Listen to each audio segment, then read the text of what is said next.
everybody coming back into this thing, UFC Fight Night Austin. I am 3-2 in 2022, and this fight card is absolutely stacked from top to bottom. But I will be just going over the main card, but there is some pretty good fights with the prelims too. Phil Halls is on here. Adrian Yanez is on here. Court McGee and Jeremiah Wells is even money right now. Eddie Wineland is plus 450, which is huge. Cody Stanman. Yeah, there's a whole lot of them just really, well, there's a lot of noticeable names on this card. And let's go ahead and get started with the first fight of the main card with Julian, the Missile Crisis, Marquez versus Gregory Rodriguez. In this fight, Julian Marquez hasn't really been too active in the past year. Well, this year at all, actually. But I do think his fighting style lends him very, very well in this matchup against Gregory Rodriguez. And I think I am going to take Julian Marquez by unanimous decision. I don't know why I can't talk right now. Alrighty, and in this next fight we have Demir, I'm never going to try to pronounce that last name, versus Guram, and I'm not going to try to pronounce that last name. Demir is on an impressive 18-fight win streak with with the last 4 of those coming in the UFC. While I don't know how to say Gurman is also on a pretty good fighting win streak with 9 wins. I don't really know too much about either one of these fighters, so I'm just gonna go with the higher fight win streak. I know that's not the best idea, but hey, I'm going with them by UD. Next up, we have I don't know how to say his first name, Joaquin Buckley, known for the ninja kick, which was actually a pretty impressive kick, if I do say so myself. Here it is right here. Albert Derev is, I don't know what I'm talking about right now. He is fighting Albert Derev, but Buckley is currently on a 2-fight win streak, while Derev is on a 10-fight win streak and hasn't lost since 2014.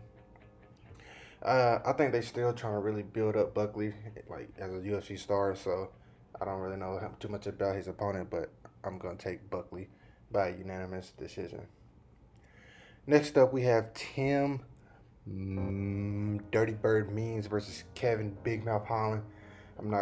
This is pretty biased, but Kevin Holland is actually becoming one of my favorite fighters on the entire roster, so I will take Kevin Holland by hopefully spectacular finish. Kevin Holland can keep it on the feet. I think it'll get ugly for Tim Meats pretty quickly, and even if he goes to the ground, I think Kevin Holland has proven himself on the ground in his last, 2 or 3 fights. So I'm taking Kevin Holland. In the battle of the future Hall of Famers, we have Donald Cowboy Cerrone versus Joe Lozon. If Donald Cerrone wasn't the legend that he is, I think he would have been cut from this promotion, as he is currently on a 5-fight losing streak, while Joe's coming off of a first-round finish, which was supposed to be his retirement fight, but they was able to coach him or get him out of retirement for his last final hoorah. And his last fight, he actually did get a first-round finish, which would have been probably the perfect send-off for him. But in this fight, I'm taking Cowboy by UD because Joe Lozon is very, very difficult to finish. And in the main event that we're all here to see, we have Calvin Kattar versus Josh Emmett. Kattar is coming into this fight over a very dominant unanimous decision over Giga Chikadze, which really caught me by surprise after the fight that he had Max Holloway. I thought Kattar was going to be a whole different fighter, but he came back even better. While Josh Emmett is on a 4-fight win streak, and he is looking for a title fight if he is able to get this win, preferably after an impressive finish. I think Kattar is just too good right now, based on his last fight slowly. I love the way he sees fights, so I'm taking Kattar by 3rd round knockout.